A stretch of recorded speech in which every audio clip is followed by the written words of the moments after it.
Welcome to another edition of Papa's Perspective, brought to you by Bob's Discount Furniture, the official furniture store and a mattress partner of the New York Giants, as we continue celebrating 100 seasons of Giants football. Who better to have on than the man who is arguably the greatest NFL play-by-play man on TV, Al Michaels, who called Super Bowl 25 as well as Super Bowl 46. We're going to focus on 25 a little bit. Al, thanks for a couple minutes for joining us here on this celebration of 100 seasons. My pleasure, Bob, because, a lot of fan bases aren't too excited with me. Certainly the Buffalo Bills fan base, no good, wide right. But with the Giants, I'm 2-0. Perfect. Well, let's go back to Super Bowl 25 because, maybe we've become a little bit desensitized by world conflict.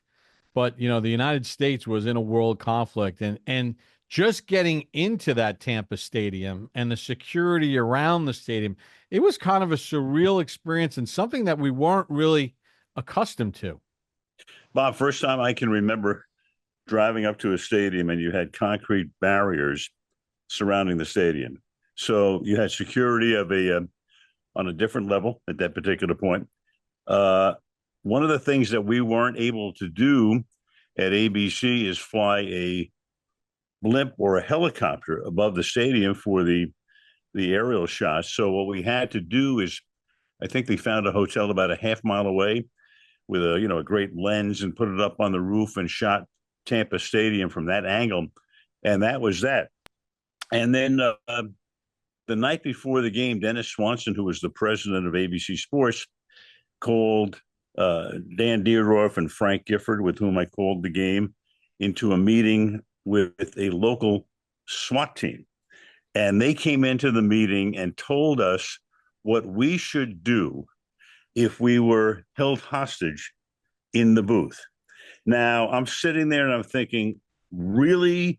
The terrorists are going to come into the broadcast booth and kidnap us and hold us hostage. And they made it seem very scary. And I walked out of the meeting and I looked at, Dan Dierdorf was looking at me and he goes, wow, this is really something. And I walked out with Frank alone and I said, Frank, you do know what this is. A bunch of guys want to get into the game for free with a good vantage point. And Frank said 100%.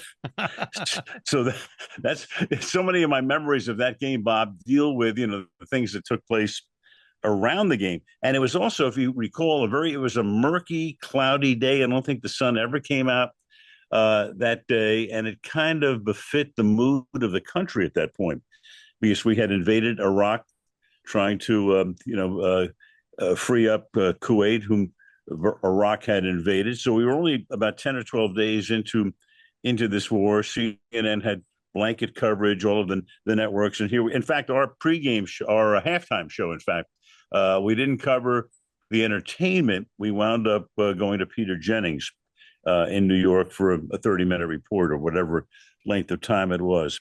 But one of my other memories about this game, so many, as I say, before the game, around the game.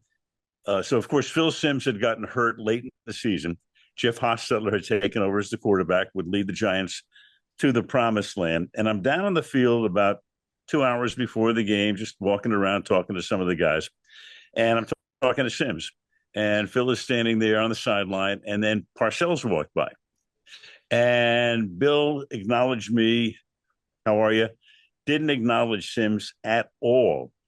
And I looked at Phil and I said, nice. And Phil said, if you're not playing, you might as well be dead. And as I say, the sidebar stories to that game will live forever with me.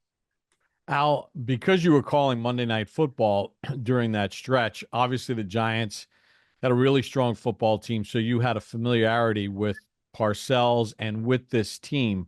This matchup with this K-Gun offense and the Bills having scored 1 billion points in the AFC Championship game, did you think that the Giants had a legitimate shot to win going into the game? Well, the Bills beat a team in the Oakland Raiders at that point, of the Los Angeles Raiders, I think 51-3. So I kind of threw that off to the side. not necessarily indicative of the strength versus the Giants in this particular game. But I will tell you this. So on I think Wednesday or Thursday before the game, it's time for our production meeting with Bill Parcells. And I got along for the most part great with Bill, but Bill wanted us to be in his office at 6:30 in the morning at the facility, and that's the only time he could meet with us. So nothing like getting up, with my West Coast body at whatever it was, 5:45, go down there. And the one thing that Bill emphasized over and over and over was to control the ball, win the time of possession. Clearly, that was the MO, and clearly that was probably the most important factor in that game because the Giants controlled the ball for over 40 minutes, which left Kelly and company and Thurman Thomas and Andre Reed with less than 20 minutes of possession time. So when you look at it at the end of the day, that's exactly what Bill said. He emphasized it over and over in that meeting, and that's what happened. It's interesting. They go on that drive at the end of the half. Stephen Baker catches the touchdown. Giants get the ball to start the third quarter, and they go on this epic drive in the third quarter. And people forget that Mark Ingram's play turns out to be a huge factor because the Giants wind up chewing off more clock in that drive in the third quarter and eventually score a touchdown. If he doesn't convert that third down play, it's a field goal, and there's a lot more time on the clock for Buffalo in the game. It's one of these great effort plays that kind of signified what a Parcells team was all about. I remember that play very vividly. I also remember this is in the day before technologically we could do the first down line. So you didn't know if he could. So I'm looking at it and I'm calling it, and I can see the stick on the other side. And I said, he's got it, and then it's one of those moments where you go, oh, if they move the ball back a couple of inches, I've blown that call. But I remember that play perfectly. He reached out, got it by whatever it was, a couple of inches. And you're right. That sustained what turned out to be, I think, about a 9.5 minute drive. Yeah. A drive for the ages. Now, Buffalo finally decides at some point in this game to start running it because at points in the game, the Giants had one down defensive lineman. And then I think it was Everson Walls makes the tackle on Thurman Thomas that forced the field goal of Norwood's to be the length that it was. But, that whole game, and it felt like it was margins of inches that decided a lot of things. No question. So now, you're setting up the Norwood field goal attempt. Grass field, 47 yards. The air's a little heavier than it might normally be on a sunny day. And the great Steve Hurt, who was our top research man and still works with me on Thursday Night Football to this day, Steve put up a graphic, Norwood lifetime, 145 from 40 plus on grass fields. Had the distance, but not the accuracy. Oh, yeah. And of course, when I'm calling that play, I'm not going to embellish it. I mean, it's a real simple call. No good, wide right, period. Let it go. Let the pictures tell the story. And of course, they want to kill me in Buffalo every time they see me. I didn't kick it. What can I tell you? Well, I mean, do you believe in miracles? No good, right. Wide right. You have some of the most iconic calls in sports history. But that's kind of the genius of your calls, is the sense that you don't premeditate things. You let the moment happen, and then your wordsmith abilities, you then come up with what is always the proper phrase. Well, I guess if I had a redo for Buffalo fans, I might say, do you believe in debacles? But it stands the way it was called forever. Al, let's fast forward here to Super Bowl 46 because you and Chris Collinsworth are on the mic for this one. 4 years earlier, the Giants had upset the Patriots in Super Bowl 42. This one was not as much an upset, I don't think, because the Giants went into this game with a lot of confidence. What are some of the things that you remember from Super Bowl 46? Well, I remember number one is that the Giants got in with a record of 9-7.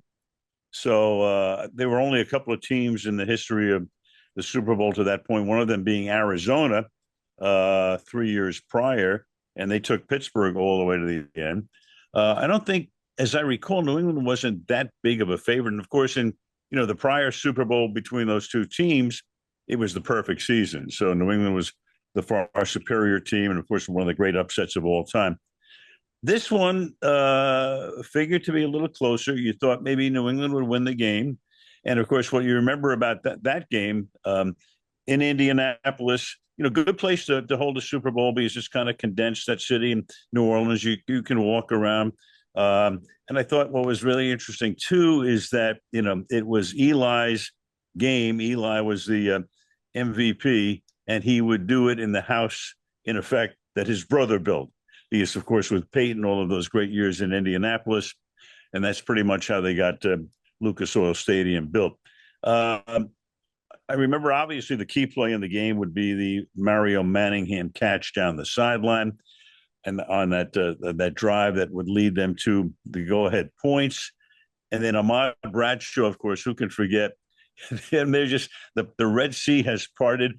Go into the end zone, and he couldn't help himself. He realizes that, you remember obviously very well, last second, and then he keeps on going because New England was out of timeouts at that point.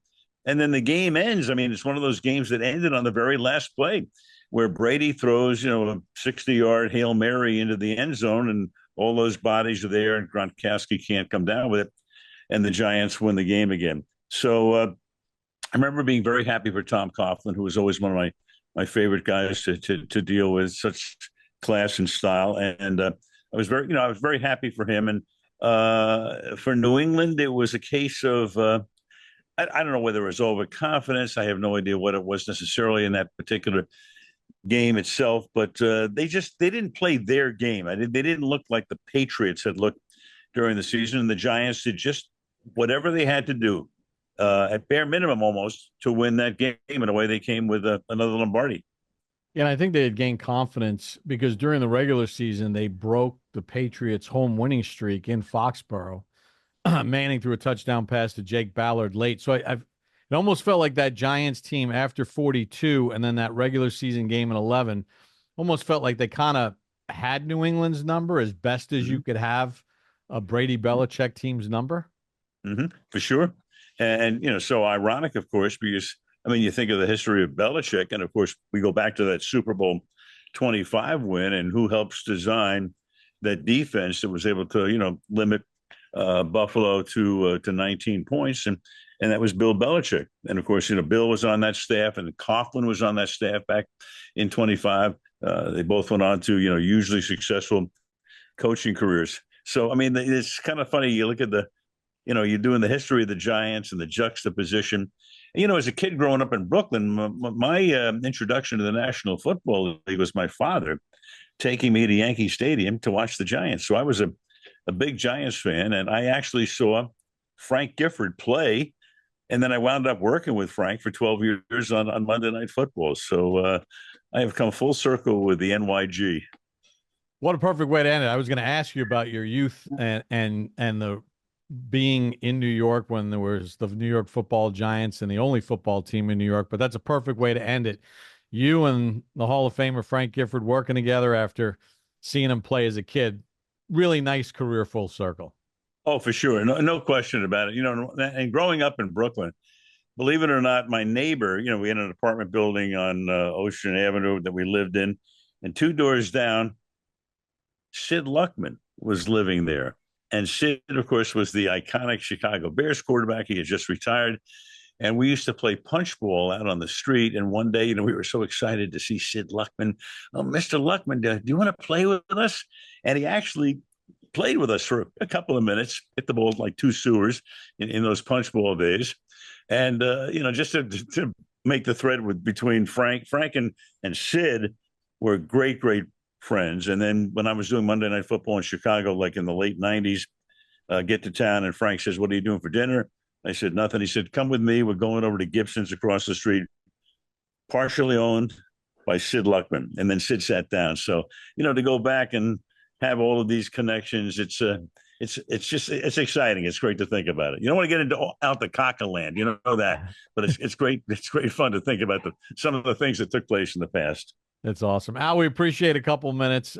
Thank you so much for joining us and sharing your experiences as we celebrate 100 seasons. See you soon, Bob. Anytime. The great Al Michaels joining us on this edition of Papa's Perspective, brought to you by Bob's Discount Furniture, the official furniture store and a mattress partner of the New York Giants.